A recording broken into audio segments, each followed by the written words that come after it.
In this video, we'll be testing the ALPS Mountaineering Zephyr 2-person tent for its ease of setup, spaciousness, rain protection, comfort, and more.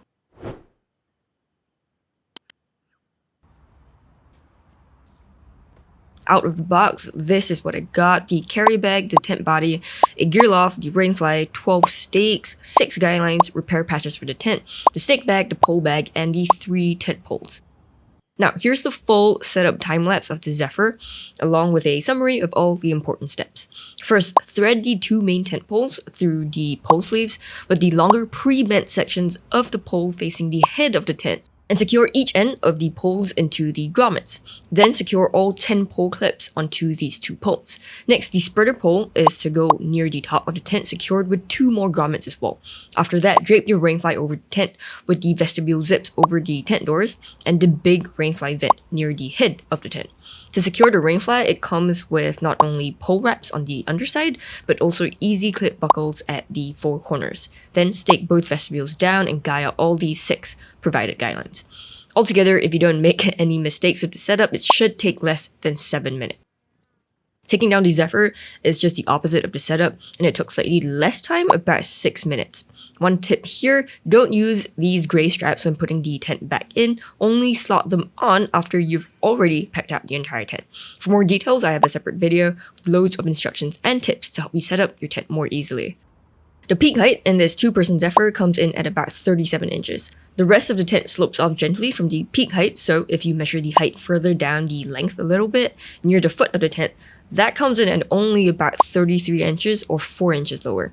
I'm about 5'3", and I can set up perfectly fine under the peak height, but it gets lower and lower the closer you get to the foot.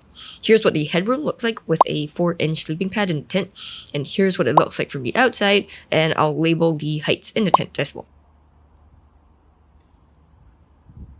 For the base area, the length of the tent comes in at about 87.5 inches. As for the width, it starts off wide at the head and tapers down to the foot. The width at the head comes in at about 57.5 inches, and the foot width is only about 42 inches. Overall, it's a total base area of just slightly over 30 square feet. As for the pad sizing, here's an XBed Megamet Duo. Mine is the size of just 2 regular pads put together, and here's how it fits into the tent. If you remember, the width of the foot is tapered.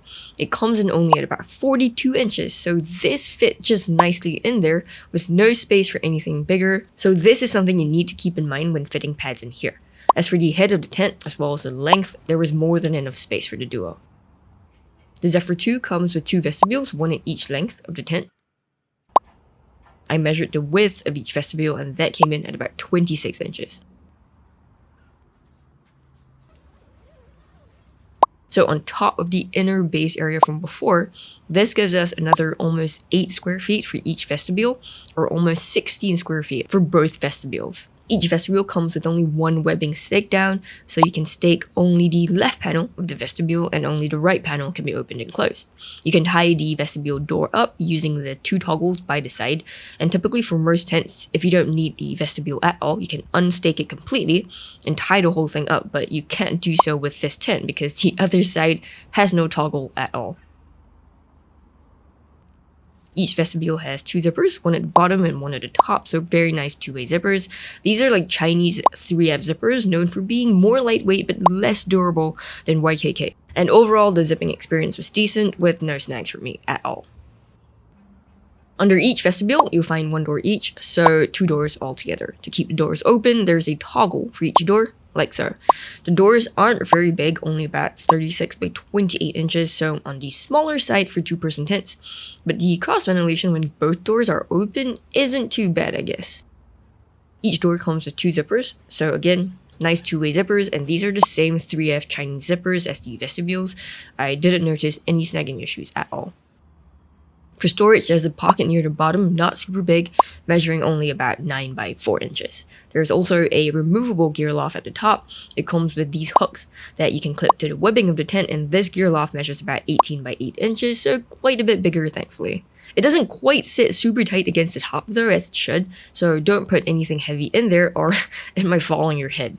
Even with the gear loft in place, there is still enough space left over on each of the loops to hang a lantern up if you need to. Before we get into the rain test, the first waterproofing feature we gotta check out is the tub floor that runs all around the entire tent. I measured the height of the tub at the width, and that came in at about 7 inches. As for the height at the length, that also came in at about 7 inches. The next feature is the seam taping. On the tub floor, we do have a few seams, like this seam running down the entire floor, and it was taped. Also, on the tub floor, we have all the corner seams, which are all taped very nicely. The taping goes all the way up to the top of the tub floor and stops there. Everything else above the tub isn't taped. As for the rainfly, every single seam was taped perfectly. You can see the outline of the seam taping there. The next feature is the rainfly. This is a full coverage rainfly which extends almost all the way down to the ground. I really love that apart from the vestibules at the lengths, the head of the tent also has an extra guy out point on the rainfly, and ALPS Mountaineering even gives you like a short guy line there to pull the rainfly away from the tent body. The foot of the tent also has a stakeout point but no guy line. This makes for better ventilation and rain protection all around the entire tent.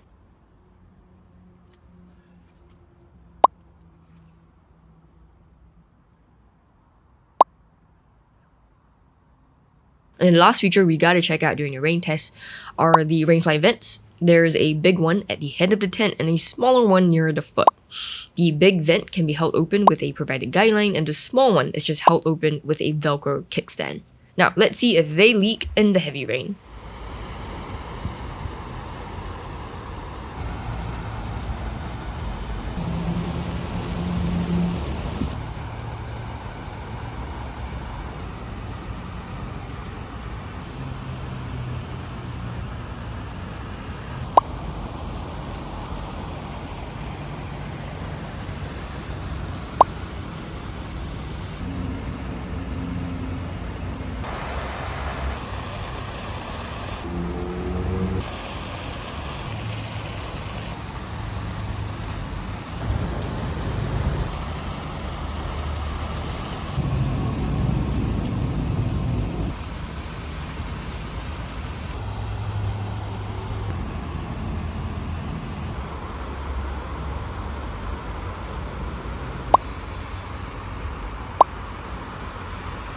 After 30 minutes of this heavy rain, I started noticing that some parts of the rainfly were pretty much damp and soaked through. So I stopped the test to check in on the tent, and here are the results.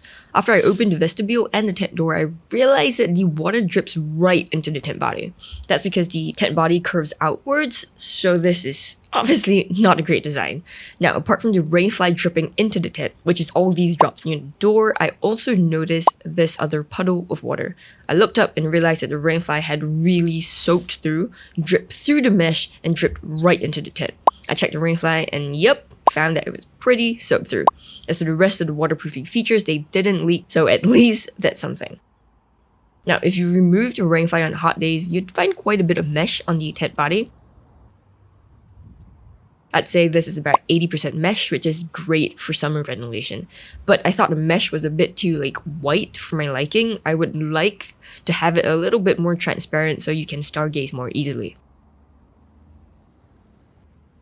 As for materials, the flooring is made of 75 denier polyester taffeta with a 3000mm coating. The rainfly is 75 denier polyester, this time with a 1500mm coating. The poles are made from 7000 series aluminum, and the mesh is micro mesh with holes that are about this big. The guidelines are just regular short cord with an easy to use tensioner, and you get 6 of them around the tent. And the stakes are these normal looking aluminum shepherd hook stakes. The tent also meets flammability requirements, and if you're wondering where it's made in, it's in China. I got all of this info from the official specs provided. I'll highlight the important info for you to check out. For portability, there's a handle at the top length of the carry bag for you to carry this tent. And for the rest of the details, I'll just put them on screen so you can check them out. Feel free to pause the video to do so.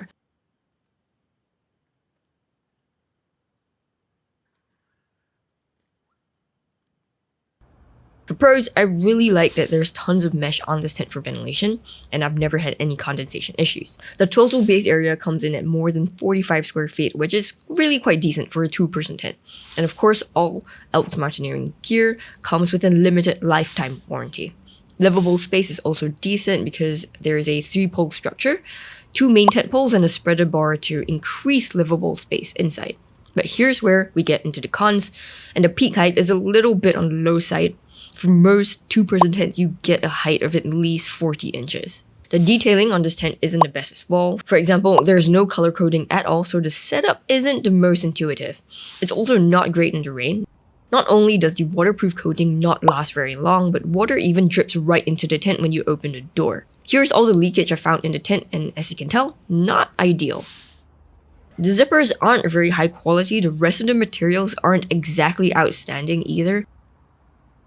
Made from either poly taffeta or regular polyester, and the storage options aren't great too, with only one pocket and one gear loft.